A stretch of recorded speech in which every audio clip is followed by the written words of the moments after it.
a machine we built in 1977, before the internet, before cell phones, before most of you were born, is about to cross a line that light itself needs a full day to catch up to.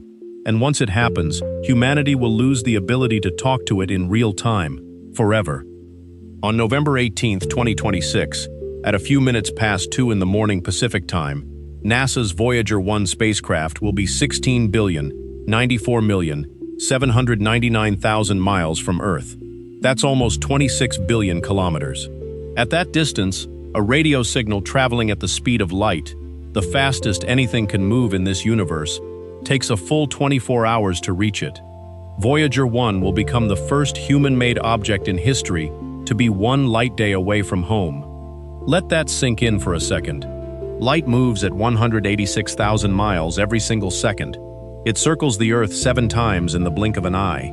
It reaches the moon in just over a second. It gets to the sun in about 8 minutes.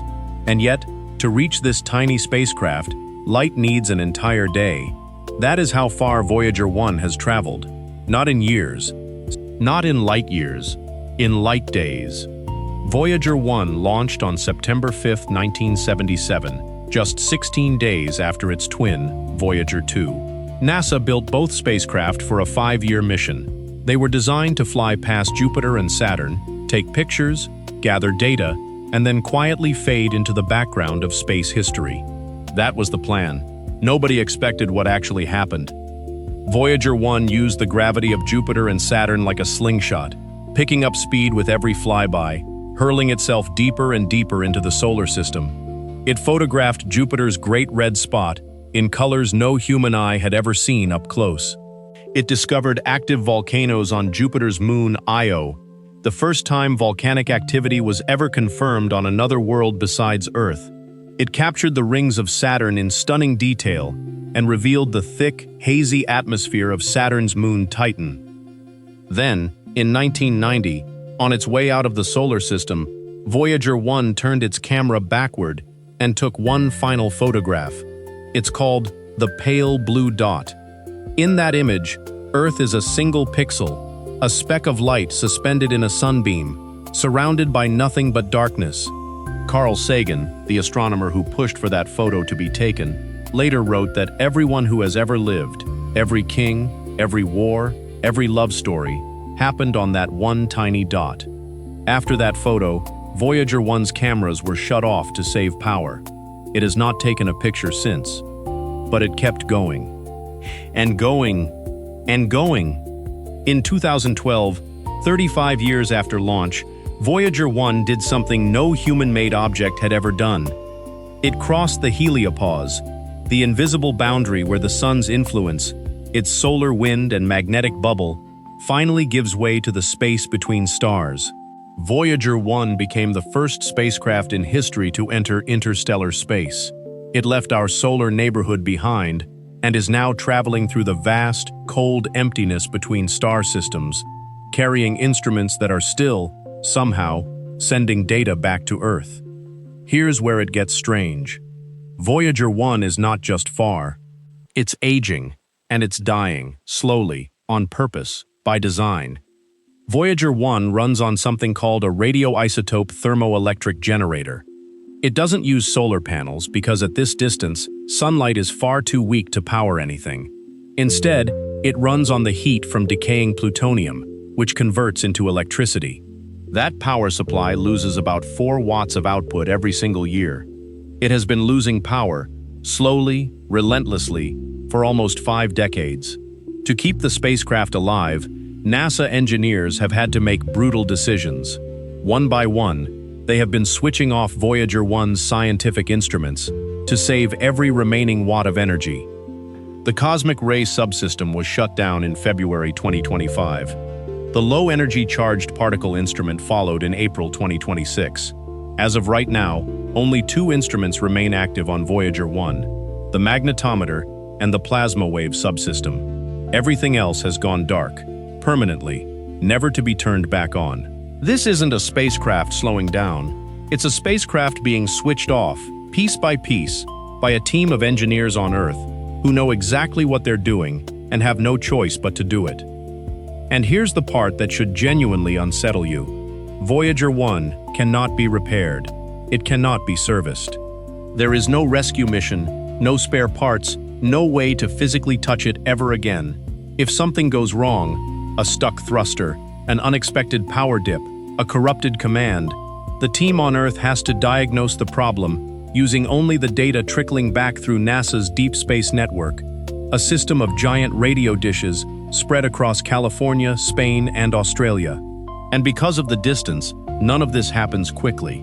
Right now, a signal sent from Earth takes over 23 hours to reach Voyager 1.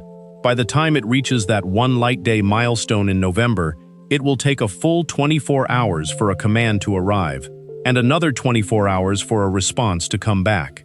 That means if a NASA engineer sends an instruction and says, "Good morning, Voyager," on a Monday, the earliest possible reply won't arrive until Wednesday, a 2-day round trip, every single time, for any command, any question, any fix.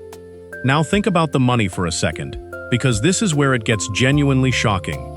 The entire Voyager program, both Voyager 1 and Voyager 2, including the rockets that launched them, their plutonium power sources, and decades of tracking support through NASA's Deep Space Network, cost approximately $865 million, calculated through the Neptune encounter in 1989. Adjusted for inflation into today's dollars, that's roughly $4.3 billion. That sounds like an enormous number until you realize what it actually means per person. NASA itself has pointed out that this entire mission cost the average American only about 8 cents a year since the project began. Half the price of a candy bar, once a year, for one of the most significant scientific achievements in human history. Something that reshaped how we understand our own solar system, cost less per citizen than the spare change in your pocket. Compare that to the International Space Station, which cost roughly $100 billion to build, or a single space shuttle mission, which could run past $1 billion. Voyager, for a fraction of that cost, gave humanity its first close-up photographs of Jupiter and Saturn, discovered active volcanoes beyond Earth, and became the only spacecraft in existence to ever leave the solar system and keep talking to us from interstellar space. Nothing else humanity has ever built has done that. Nothing. But Voyager 1 is not just a scientific instrument. It's also, quietly, a message. Bolted to the side of the spacecraft is something called the Golden Record. It's a gold-plated copper disc containing sounds and images of Earth, readings in 55 languages, the sound of thunder, whale songs, human laughter, a baby crying, music from cultures across the entire planet, from Bach to Chuck Berry to traditional songs recorded in villages most people have never heard of. It also contains diagrams explaining who we are, where our solar system is located, and how to play the record itself. It was assembled under the direction of Carl Sagan and a small team, on the assumption that maybe, just maybe, someday, something or someone out there might find it. The odds of that happening are astronomically small. Voyager 1 is not headed toward any particular star system. It's simply drifting, following the path physics gave it, through the empty space between stars. In roughly 40,000 years, it will pass within about 1.6 light-years of a star called Gliese 445 in the constellation Camelopardalis. That's not a close encounter by any normal definition. 1.6 light-years is still an immense distance, but in the context of interstellar space, it counts as a near miss. Voyager 1 will not stop there. It won't stop anywhere.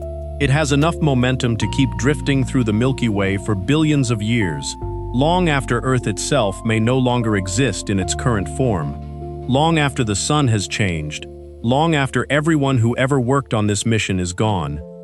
That's the part that should really make you pause. NASA engineers currently estimate that Voyager 1 will run out of power sometime in the early 2030s. Once that happens, it will stop transmitting. It will go completely silent. No more data, no more contact, no more signal reaching Earth, ever again. But the spacecraft itself won't stop moving.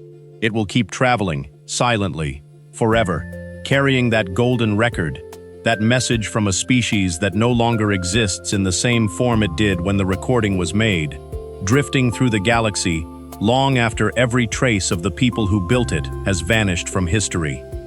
So here we are, in 2026, watching a machine older than most of the adults reading this cross a threshold that has never been crossed before. A spacecraft designed to last 5 years has now operated for nearly 50. A budget of under $1 billion produced discoveries that reshaped astronomy textbooks. A signal that used to take minutes to reach Voyager now takes almost a full day, and within months, it will take an entire 24 hours, one full rotation of our planet, just for a single word to arrive. We are running out of ways to reach it. We are running out of instruments still switched on inside it, and soon, we may be running out of time before it goes dark for good. Yet it keeps going, carrying a message meant not for us, but for whoever or whatever might find it in 40,000 years or 40 million. So here's the question. If Voyager 1 goes silent forever sometime in the next decade, and it keeps drifting through the galaxy for billions of years afterward, carrying humanity's voice long after we're gone, do you think anything out there will ever find it? Drop your answer in the comments, and follow this page for more real space facts before this milestone happens in November.